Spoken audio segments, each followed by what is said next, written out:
오늘은 영적 결심 시리즈 두 번째, 무엇을 하든지 어떻게 하면 하나님을 기쁘시게 할까 생각하는 그런 믿음의 삶을 살자라는 주제를 가지고 오늘 말씀을 전하고자 합니다.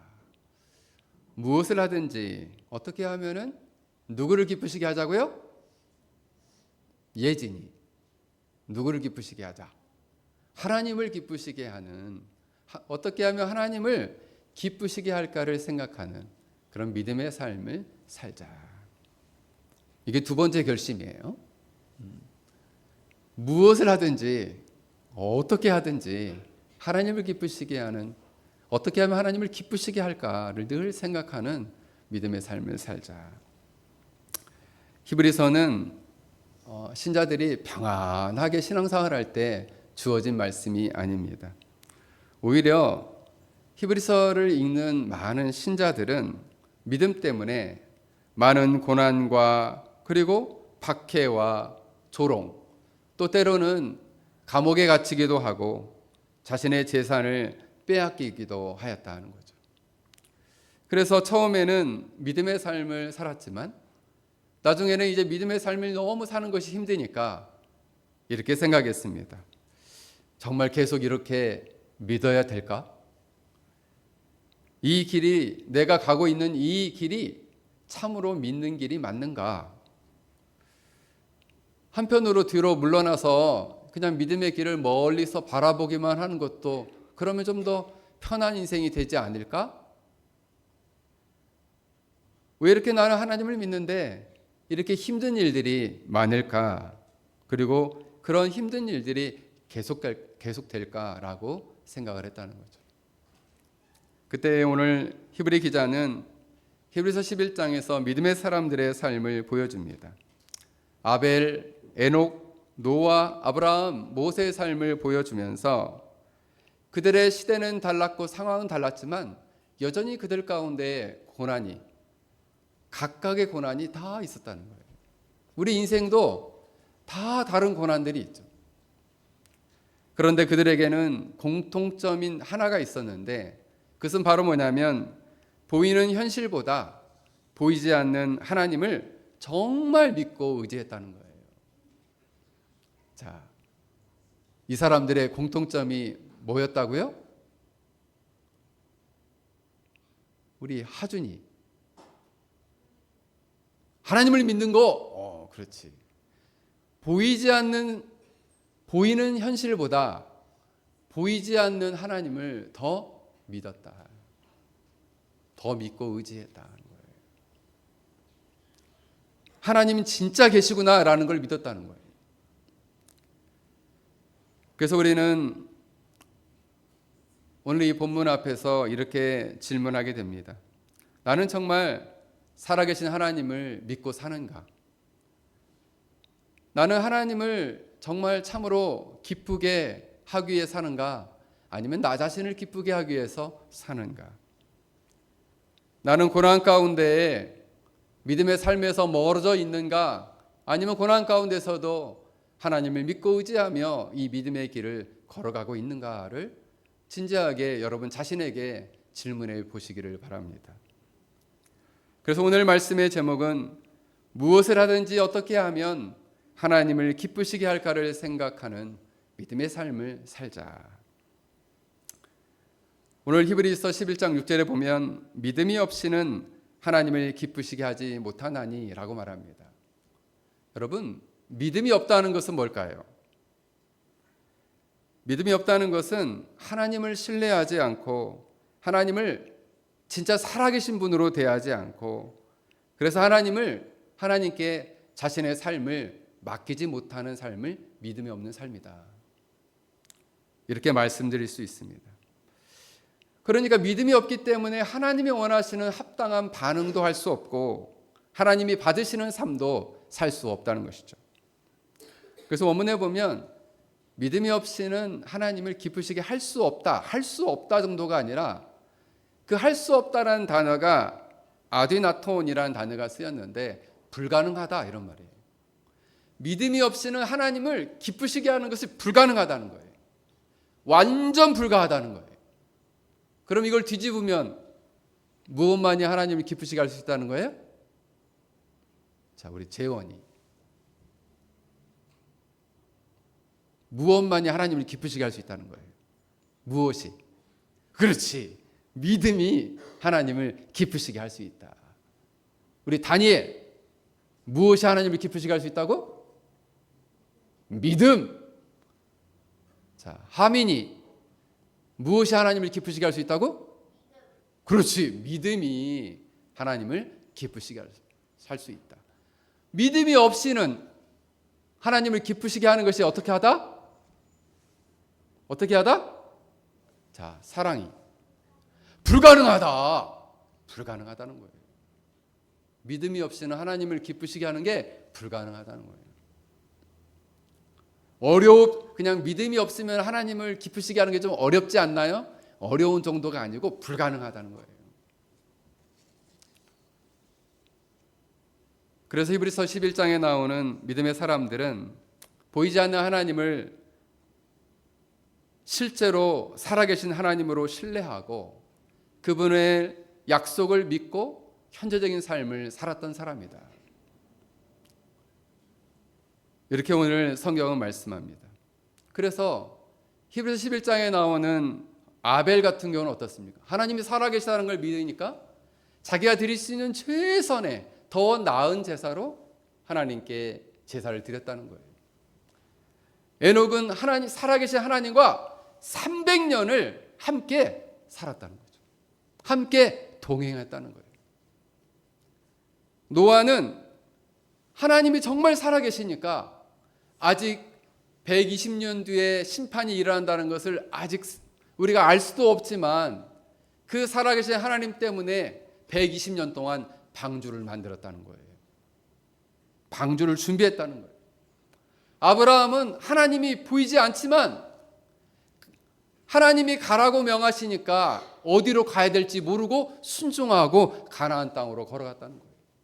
그 길이 어느 길로 가는지도 몰랐다는 거예요. 그 당시만 해도 지도 같은 게 없었잖아요. 구글 앱 같은 게 없었어요. 그냥 얼마나 어렵겠어요. 자동차도 없고 비행기도 없고. 그런데 갈 바를 알지 못하고 하나님의 말씀에 순종하여 그 길을 걸어갔다는 거예요. 왜요? 하나님이 살아계시다는 걸 믿었기 때문에. 모세는 하나님이 살아계시다는 걸 믿었기 때문에 애굽의 왕궁의 보화보다 그리스도를 위하여 받는 고통과 고난을 더 귀한 보물로 여겼다는 겁니다. 그들은 모두 상황은 달랐고 시대는 달랐지만 그들의 마음 안에는 어떤 믿음이 있었는가? 히브리서 11장 1절에서 3절. 믿음은 바라는 것들의 실상이요 보이지 않는 것들의 증거니 선진들은 이로써 증거를 얻었느니라. 믿음으로 모든 세계가 하나님의 말씀으로 지어진 줄을 우리가 아나니 보이는 것은 나타난 것으로 말미암아 된 것이 아니니라. 하나님은 보이지 않지만 온 천지 만물이 하나님께서 말씀으로 지으신 줄을 믿었다는 거예요. 그래서 여러분, 참된 믿음에는 지식이 필요하고 참된 믿음에는 하나님의 말씀이 참되다는 것을 동의해야 돼요. 그리고 참된 믿음은 여기서 더 나아가서 자신의 삶을 하나님께 안심하고 신뢰하고 맡겨드리는 삶을 살아야 한다는 거죠. 자, 나 요즘 매일 공부하면서 의자에 앉아서 공부한다는 친구 손 들어보세요. 그래요. 손 내리세요. 공부 안 하는 친구도 있어요? 네, 손 내리세요. 나는 의자에 앉을 때마다 나 이 의자 부서지면 어떡하지 이렇게 나 근심하며 걱정하면서 의자에 앉는다는 친구 손 들어보세요. 강민이. 그래. 네, 여러분, 우리가 의자에 앉으면서 보통 걱정 안 해요. 그리고 이 의자에 앉으면은 이 의자가 부서지겠지 이렇게 걱정하지 않는다는 거죠. 의자가 튼튼하다는 것을 아는 것과 그 의자에 몸을 맡기는 것은 다른 거예요.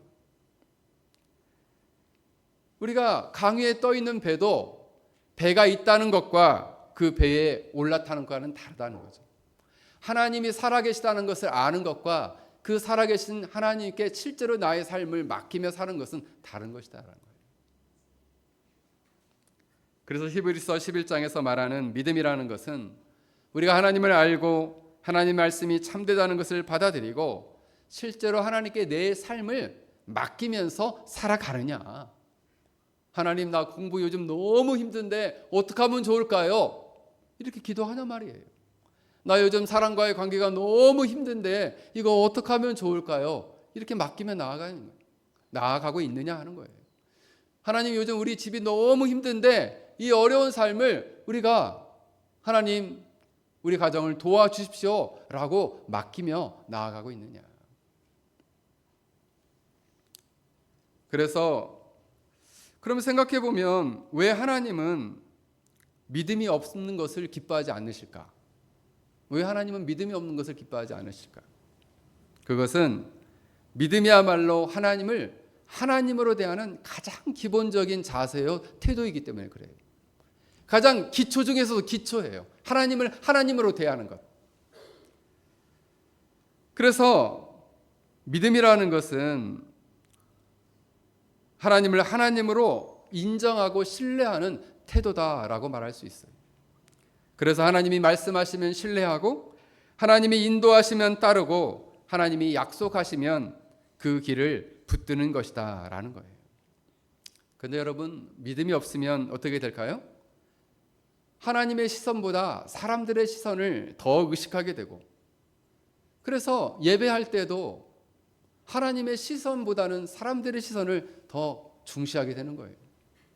교회에서 믿음이 없이 봉사를 하게 되면 하나님과의 관계에서 오는 기쁨보다 사람들의 인정을 더 추구한다는 거죠. 믿음이 없이 고난을 당하게 되면 이 고난은 하나님 앞으로 기도하라고 부르시는 하나님의 신호등이구나 라고 생각지 않고 하나님을 의심하고 하나님을 멀리 떠난다 이거죠. 하나님은 안 계신 거야. 그리고 나를 사랑하지 않는 거야 라고 의심하며 떠난다는 거예요. 뭐가 오면요? 믿음이 없으면, 믿음이 없는 가운데 고난이 오면 이처럼 하나님을 멀리 버리고 떠난다는 거예요. 그래서 믿음이 없는 삶은 고난을 만나게 되면 하나님의 품으로 달려가지 않고 등을 돌리고 떠나는 거예요. 뭐가 없으면요? 믿음이 없으면. 지난주에도 이 페낭에 막 제가 이렇게 그 사무실에 앉아 있는데 갑자기 막 돌풍이 불면서 어두워지면서 막 바람이 부니까 그 큰 나무들이 막 어마어마하게 흔들리는 거예요. 근데 또 새벽에도 막 크게 천둥이 치고 번개가 치고. 자, 손 한번 들어보겠어요, 우리 친구들. 나 천둥 치고 번개 칠 때 좀 무서웠다 하는 친구 손 들어보세요. 어휴, 많이 있네. 무슨 일이 있어요? 자, 나는 천둥 치고 무서울 때 이불을 이렇게 덮고 그냥 가만히 있었다 하는 친구. 다들 그러고 있었네. 나는 천둥 칠 때 무서워가지고 나 엄마한테 막 뛰어갔다 하는 친구. 오, 있었네. 그렇습니다. 믿음이라는 것은 그런 거예요. 믿음이라는 것은 홀로 이불, 나 무서워 하면서 이불을 덮는 게 아니라 마치 엄마한테 뛰어가는 것과 똑같아요. 고난과 어려움이 오면 믿음이 있는 사람은 누구한테 뛰어가요? 자, 우리 고성현. 엄마한테 뛰어가. 그래. 자.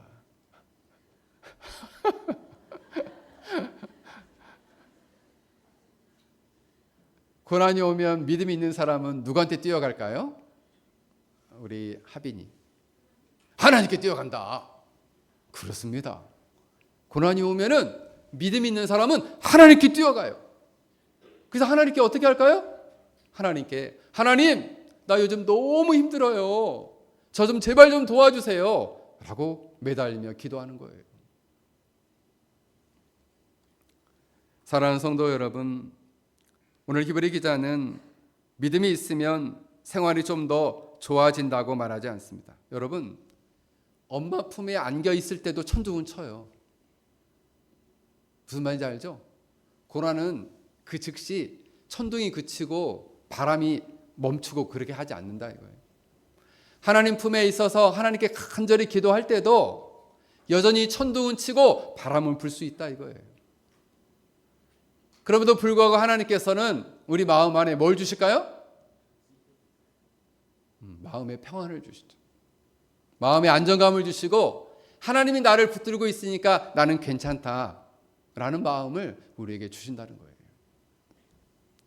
사랑하는 성도 여러분, 여러분들은 이처럼 참된 믿음으로 하나님을 기쁘시게 하는 믿음의 삶을 살 수 있기를 주 이름으로 간절히 축원합니다.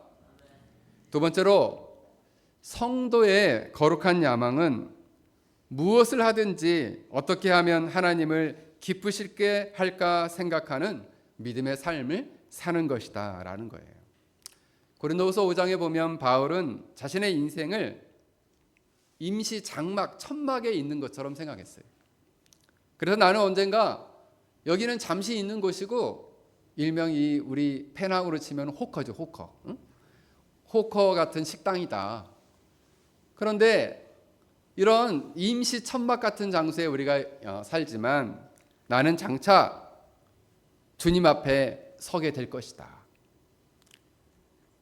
그래서 지금 사람들이 나를 그래 당신은 잘 살고 있어, 당신 너무 좋아 하는 평가보다는 마지막 날 주님이 나를 기뻐하시는가, 이것이 나는 훨씬 더 중요하다 이렇게 생각했다는 거죠. 한국의 그 연세대 명예 교수신데 그 김영석 교수님이라고 계세요. 그분이 이제 100세가 넘으셨는데 제가 알고 있기로는 106세인가 7세인가 그래요. 100살 넘게 사셨는데, 그래서 그분이 이제 100세를 살다 보면 이라는 책도 쓰시고 자기가 이제 100세를 살아보니까 인생을 좀 알겠다는 거죠. 그러면서 100세를 살아보니까 인간은 인생을 살면서 가장 소용없는 것이 있다는 거죠. 그게 바로 뭐냐면 사람들의 시선과 평가가 제일 쓸데없더라. 자기가 죽고 나면 사람들이 와서 육개장 한 그릇 먹고 그냥 가더라는 거죠. 이 사람이 어땠다 저땠다 기억 그렇게 안 한대요. 싹 까먹고 그냥 간다. 사람들의 시선과 평가에 여러분의 인생을 맡기지 말고 오늘 바울의 생각처럼 내가 장차 주님 앞에 섰을 때에 주님이 나를 기뻐하실까? 그래서 그는 이렇게 고백했습니다. 그런즉 우리는 몸에 있든지 떠나든지 주를 기쁘시게 하는 자가 되기를 힘쓰노라. 여기서 힘쓰노라라는 단어는 원문에 보면 이 단어의 의미가 필로티무메타라는 단어가 쓰였는데 삶의 목표로 삼다, 거룩한 야망을 품다 이런 말이에요. 나는 몸이 있든지 떠나든지 주를 기쁘시게 하는 자가 되기 위한 거룩한 삶의 목표를 내가 삼는다. 이게 자신의 뭐라고요? 삶의 목표라는 거예요. 삶의 목표. 그래서 나는 살아있어도 주님을 기쁘시게 하고 싶고 죽었을 때도 주님 앞에 섰을 때도 주님을 기쁘시게 하는 사람이 되고 싶다. 주님을 기쁘시게 하는 게 내 인생의 거룩한 야망이요 내 삶의 목표다라는 거예요. 자, 뭐가 삶의 목표라고요? 우리 다윗이. 뭐가 삶의 목표라고요? 바울의?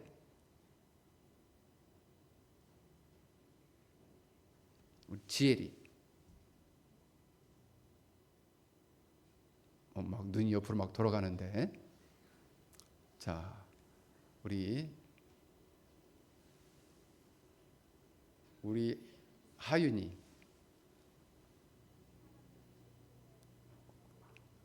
하나님을 기쁘시게 하는 거. 이것이 자신의 삶의 목표로 삼고 살겠다는 거예요. 그래서 여러분, 성도에게는 이런 세상적인 야망, 내가 세상에서 한번 열심히 돈을 벌어가지고 건물주가 돼가지고 혼자 편안히 살아야지, 이런 세상적인 야망 말고 거룩한 야망, 바로 하나님을 내가 살든지 죽든지 기쁘시게 하는 사람이 되자, 이런 야망을 가져야 한다는 거예요. 그렇다면 하나님을 기쁘시게 한다는 것은 과연 무엇인가? 그것은 우리가 예배도 열심히 드리고 봉사도 많이 하고 헌금도 많이 하고 기도도 오래 하면 하나님을 기쁘시게 하는 게 아니라, 그런 종교적인 행위 자체가 하나님을 기쁘시게 하는 게 아니에요. 그것을 할 때 물론 예배도 봉사도 헌금도 기도도 다 중요한 것인데, 그 마음의 중심에 하나님을 사랑하는 마음이 없고 하나님을 신뢰하는 마음이 없고, 그리고 그 마음의 중심에 믿음이 없다면 하나님을 기쁘시게 할 수 없다는 거예요. 그러면 예배할 때, 기도할 때, 봉사할 때, 헌금할 때, 모든 인생을 살아갈 때 그 마음 안에 뭘 가지라는 거예요? 하나님을 사랑하고 하나님을 신뢰하고 하나님을 믿고 의지하는 마음을 가지고 살아야만이 하나님을 기쁘시게 할 수 있다. 그래서 우리가 정말 하나님을 믿고 의지하게 되면, 우리가 사람과의 관계에서 하고 싶은 말이 있대, 하고 싶은 말이 막 이 목까지 찰 때 이 말을 하나님이 기뻐하실까를 먼저 생각하는 거죠. 어떤 행동을 하고 싶을 때 이 행동을 하나님이 기뻐하실까? 마음 가운데 친구를 막 때리고 싶어, 너무 꼴보기 싫어, 그때에도 생각하는 거죠. 이 행동을 하나님이 기뻐하실까? 생각하면은 친구를 괴롭힐 수 있겠어요? 괴롭힐 수 없어요. 삶을 살아갈 때, 어떤 인생을 선택할 때도 이 선택을 하나님이 기뻐하실까를 생각하고 선택하라는 거예요. 내가 어떤 감정의 반응을 보일 때도 이 감정, 누군가를 향해서 미워하고 누군가를 향해서 싫어하는 이 감정을 가지고 누군가를 대하는 거, 하나님 기뻐하실까 물어보라는 거예요. 자신의 인생을 자기의 뜻대로 살고 싶을 때도 하나님, 이 뜻, 하나님 뜻대로 하는 거 맞나요? 라고 물어보라는 거예요. 사랑하는 성도 여러분, 그러므로 우리는 하나님을 기쁘시게 한다는 것은 내 계획, 내 욕심, 내 감정을 하나님께 내려놓고 하나님이 기뻐하시는 길을 선택하며 걸어가는 것이다. 제가 이번에 조나단 에드워즈의 결심문을 쭉 읽었는데 70개를 썼거든요. 근데 제가 궁금했어요. 도대체 몇 살 때 이걸 쓴 건가? 조나단 에드워즈가 55살 때 죽었거든요. 근데 몇 살 때 이 결심문을 70개를 썼는가? 18살 때 시작해서 19살 때 끝났어. 자, 여기 18살 손 들어봐요. 18살, 손 들어봐. 한 사람이 있네. 손 내려. 19살 손 들어봐. 19살. 우리 도현이 몇 살이지? 18살이야. 조나단 에드워즈는 18살 때 시작해서 19살 때 70개를 썼어요. 내가 하나님 앞에 어떻게 살 건지. 그 첫 번째가 바로 뭐냐? 나는 하나님의 영광에 가장 합당하다고 생각되는 것은 무엇이든지 하기로 결심한다. 내가 하나님의 영광에 합당하다고 생각하는 것, 이걸 말을 바꾸면 내가 하나님을 기쁘시게 할 수 있다라고 생각하는 것은 무엇이든지 한다라고 결심했다는 거예요. 결심은 네 번째에서는 반대로 이렇게 결심했어요. 나는 크든 작든 영혼에 관한 일이든 몸에 관한 일이든 하나님의 영광에 이르지 않는 것은 아무것도 하지 않기로 결심한다. 반대로 내가 크든 작든 간에 몸에 관한 일이든 영혼에 관한 일이든 간에 하나님의 영광에 이르지 않는 것, 하나님을 기쁘시게 하지 않는 것은 그 어떤 것도 하지 않기로 결심한다 라고 결심했다는 거예요. 저는 이 한 사람이 얼마나 대단한지를 말하고자 하는 것이 아니라 그 마음의 중심이 얼마나 하나님 앞에 올바른가를 말하고 싶은 거예요. 하나님이 싫어하는 건 안 하겠다는 거예요. 하나님이 기뻐하는 것은 어떻게든지 하겠다는 거예요. 부산에서 가장 큰 교회를 목회하셨던 그 교회가 한 4만 명 정도 되는데 이제 지금은 소천하셨죠. 그 원로 목사님이셨던 목사님이 2016년도에 기도 세미나 한 그 글을 한번 읽어봤더니 거기에 이분이 믿음의 삶에 대해서 이렇게 얘기했어요. 그래서 제가 이 글에 너무 감동을 받아가지고 이 본문을 준비한 거예요. 믿음의 삶이란 무엇이든지 어떻게 하면 하나님을 기쁘시게 할까 생각하며 사는 것이다. 그분이 내리는 믿음의 삶은 바로 이게 믿음의 삶이라는 거예요. 그래서 이러한 믿음으로 기도하는 삶을 강조했는데, 믿음으로 기도한다는 것은 자신의 욕심을 하나님께 밀어붙이는 것이 아니라 오히려 자신의 뜻을 하나님께 내려놓고 주님이 기뻐하시는 일로 나를 인도해 주십시오라고 맡기는 것이다 라는 거예요. 그래서 여러분, 믿음을 따라 기도하지 않으면 그 기도마저도 하나님의 뜻대로 하는 기도가 아니라 자기의 욕심대로 하는 기도가 될 수 있다는 거예요. 저는 이 글에 참 감동을 받았습니다. 믿음의 삶이라는 것은 항상 어디에 있든지 무엇을 하든지 어떤 일을 하든지 간에 하나님을 어떻게 하면 기쁘시게 할까를 늘 생각하는 그런 삶을 살아야 되는 것이구나. 제가 언젠가 우리 장인어른 목회하는 이제 진도에 아버님 목회하는 교회를 갔는데, 그 교회 저 뒤에 딱 이렇게 붙어 있는 거예요. 뭐라고 붙어 있느냐? 하나님을 기쁘시게 하는 교회가 되자. 저 우리 페낭 열린교회가 이런 교회가 되었으면 참 좋겠다 하는 생각이 들어요. 하나님을 기쁘시게 하는 교회가 되자. 여러분 한 사람 한 사람이 이처럼 하나님을 기쁘시게 하는 믿음의 사람이 되자. 할렐루야. 아멘 너무 작네. 할렐루야. 아멘 좀 하세요. 아멘 좀. 하나님을 기쁘시게 하는 믿음의 사람이 되자. 할렐루야. 진짜 아멘하고 살아야 합니다. 정말 하나님을 기쁘시게 하는 삶을 살아야 돼요.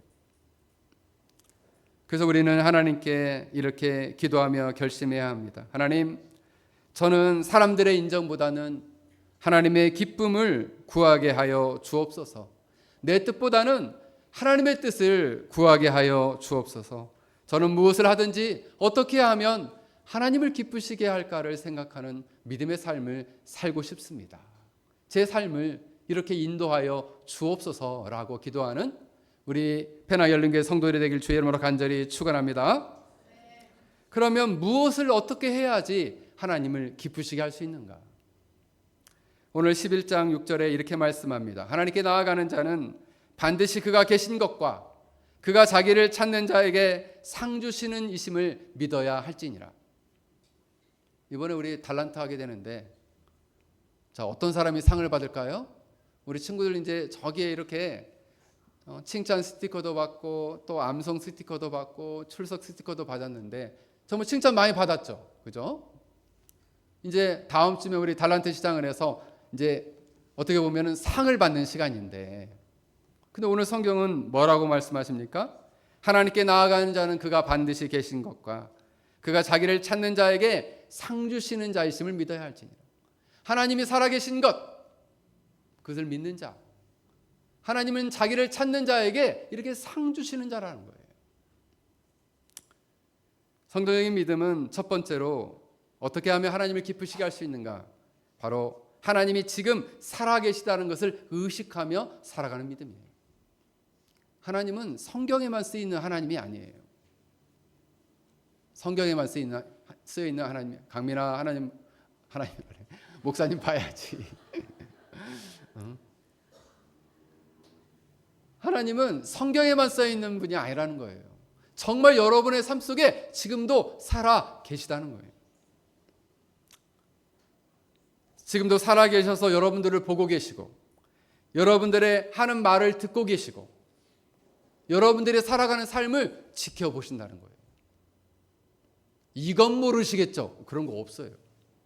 다 아셔요. 다. 숨길 수가 없어요. 근데 우리는 가끔씩 착각해요. 하나님 침묵하시고 내 삶에 그 어떤 것도 영향을 안 미치시니까 하나님 살아계시지 않는 거 아닌가라고 우리는 착각한다는 거예요. 그런데 하나님은 지금도 살아계셔서 우리의 말, 우리의 선택, 우리의 행동 하나하나를 지켜보시고 들으시고 계시다는 거예요. 그래서 하나님을 기쁘시게 하는 믿음은 하나님이 살아계시다는 것을 늘 의식하는 믿음이에요.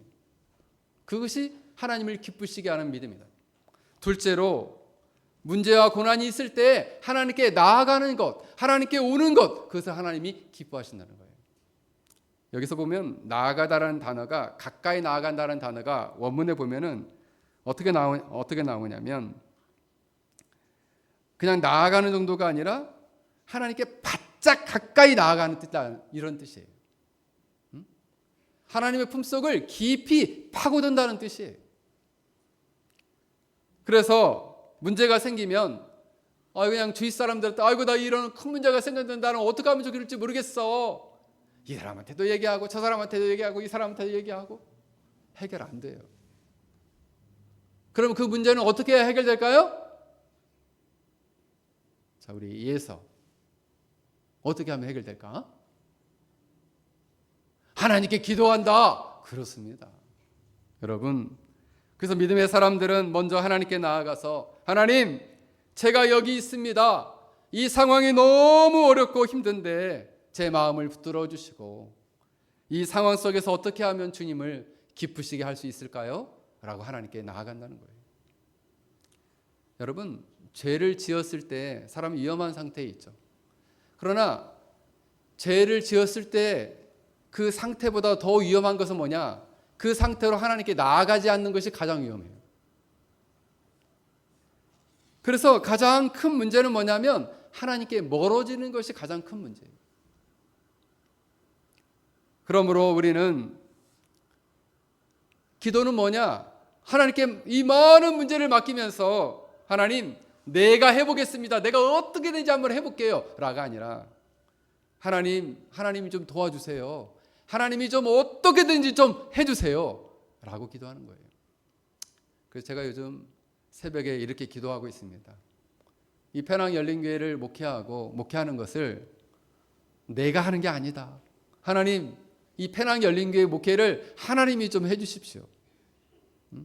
하나님이 제가 정말 기도할 테니까 하나님이 한 사람 한 사람 신방 좀 해주세요. 이렇게 기도하고 있어요. 내가 만나서 한마디 하는 것보다 하나님이 그냥 한 번 가서 이렇게 하면 안 되겠죠. 그냥 한번 만져주셔야겠지. 때리면 안 되고. 예. 하나님이 좀 신방 좀 해주십시오. 이렇게 하나님께 멀어진 사람들 하나님이 좀 만져주세요.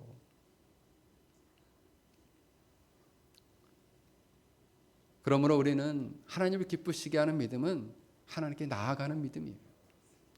셋째로 하나님을 기쁘시게 하는 믿음은 하나님께서 선하게 응답하실 것을 믿고 맡기는 믿음입니다. 여기 오늘 본문을 보면 자기를 찾는 자들에게 라고 할 때에 그 찾는 자들에게 원래 원문은 힘써 찾는 자들, 간절히 구하는 자들, 이런 자들에게 뭘 주시겠다? 상을 주시겠다, 갚아주시겠다라고 말씀하고 있습니다. 그런데 여러분, 하나님, 내가 이만큼 했으니까 이만큼 주셔야죠. 근데 하나님은 여러분과 이렇게 물물 교환하듯이 그래 네가 기도를 이만큼 했으니 내가 이만큼 주마, 이런 게 아니라 이거예요. 하나님은 우리의 뭐예요? 아버지시죠. 영적인 아버지이세요. 그래서 우리와 이렇게 물물 교환하듯이 거래하시는 것이 아니라 하나님은 자기를 찾는 자녀를 외면치 아니하신다는 거예요.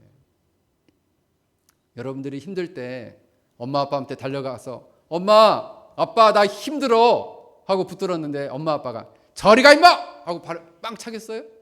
그렇게 안 하신다. 뭐가 힘들어 하면서 더 끌어안아 주시겠죠. 하나님은 그렇게 하시겠다는 거예요. 그러면 하나님이 주시는 상은 뭔가요? 문제가 있을 때 그 문제를 해결해 주는 것이 상이고, 힘이 없을 때 힘을 주시는 것이 상이고, 마음이 불안할 때 평안을 주시는 것이 상이고, 그리고 견디기 힘들 때 견딜 수 있는 힘을 주시는 것, 기다릴 수 있는 힘을 주시는 것이 상이고, 자신의 뜻을 내려놓을 수 없을 때 그 뜻을, 하나님의 뜻을 받아들이도록 하는 것이 하나님이 주시는 상이다라는 거예요. 사랑하는 성도 여러분, 그런데 하나님이 주시는 가장 큰 상은 뭐냐? 하나님이 주시는 가장 큰 상, 로또 당첨되는 걸까요? 아니에요. 그거라도 됐으면 좋겠어요? 로또 당첨되는 것이 아니라 하나님이 주시는 가장 큰 상은 하나님을 더 깊이 알아가고 하나님을 더 뜨겁게 사랑하도록 하는 거예요. 그것이 가장 하나님이 주시는 가장 큰 상이에요. 그 상 받고 싶어요? 아니, 나 그거 괜찮은데요. 그렇게 하고 싶어요? 하나님을 알고 더 사랑하도록 하는 것, 이게 가장 큰 상이라는 거예요. 사랑하는 성도 여러분, 믿음의 사람들은 하나님을 힘써 찾고 하나님께서 응답의 때와 응답의 방식을 하나님께 맡기는 것이에요. 가장 선한 때에 가장 선한 것으로 주실 줄 믿습니다. 할렐루야. 그러면서 하나님께, 살아계신 하나님께 모든 것을 찾고 맡기는 거예요. 존 패튼이라는 선교사님이 계셨는데 1858년도에 저기 그 호주 옆에 바누아투 지역의 탄나라는 섬에 복음을 전하러 갔습니다. 그 선교지는 이 식인종이 있었어요. 사람을 잡아먹는 그런 종족들이, 토인들이 있었어요. 그런데 가자마자 자기 사랑하는 아내와 그리고 자녀가 죽었어요. 몇 달 만에 죽었어요.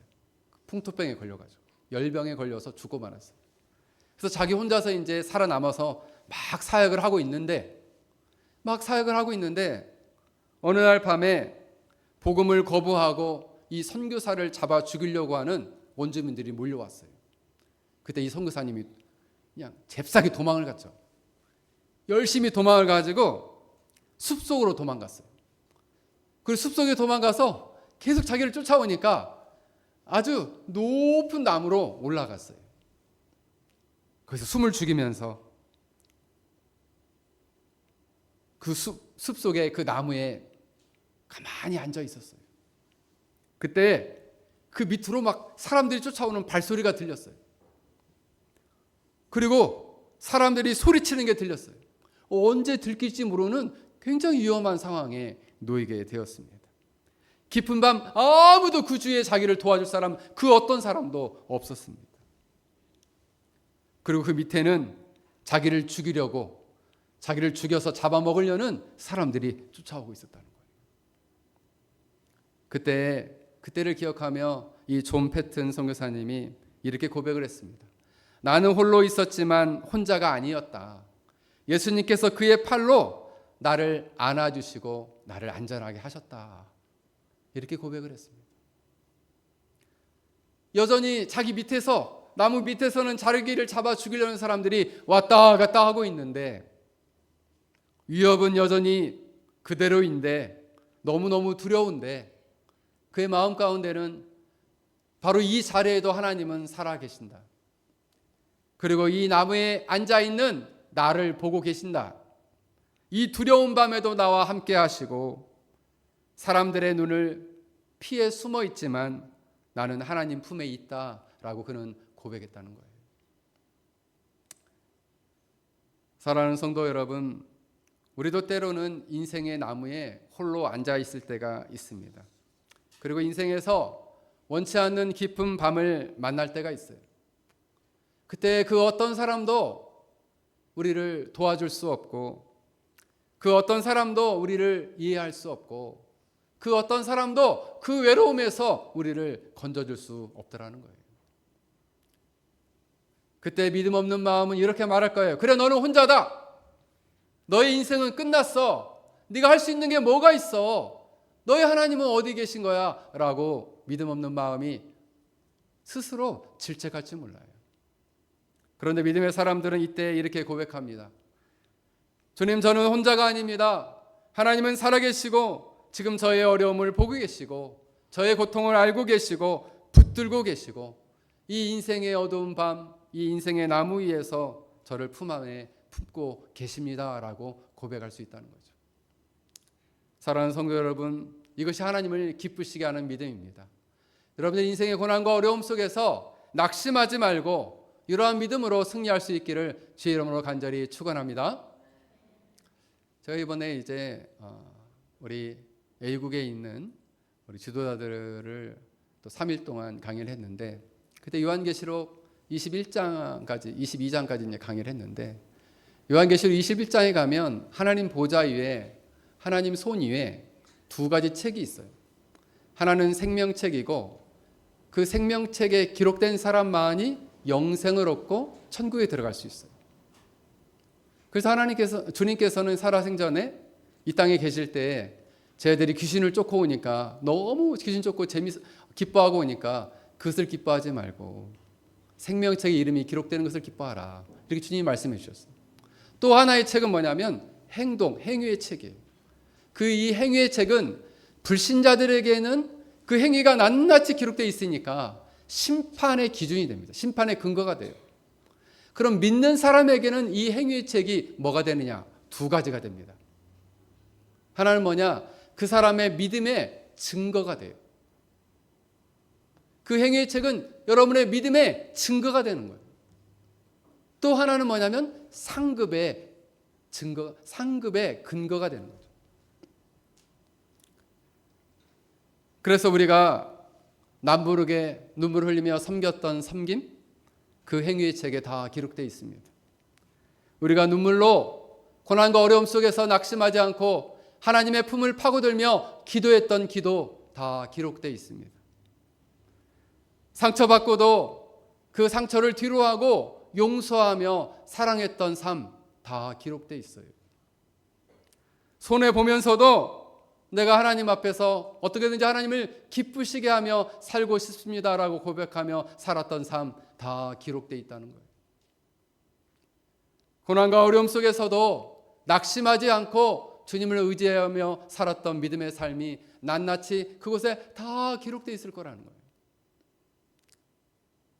그 기록을 보고 주님은 뭐라고 말씀하실까요? 마태복음 25장 21절에 달란트비에 나오는 주님의 말씀입니다. 잘하였도다 착하고 충성된 종아, 내가 적은 일에 충성하였음에 내가 많은 것을 내게 맡기리니 내 주인의 즐거움에 참여할지어다. 양과 염소에 비유해서 주님은 이렇게 말씀하십니다. 내 아버지께 복을 받을 자들이여, 나와서 창세로부터 너희를 위하여 예비된 나라를 상속받으라. 이렇게 말씀하신다. 그때 많은 성도들이 하나님께 상을 받는 우리 성도들을 향해서, 믿음의 사람들을 향해서 환호하며 박수치게 될 것입니다. 여러분들이 이와 같은 인생을 살 수 있기를 주의 이름으로 간절히 축원합니다.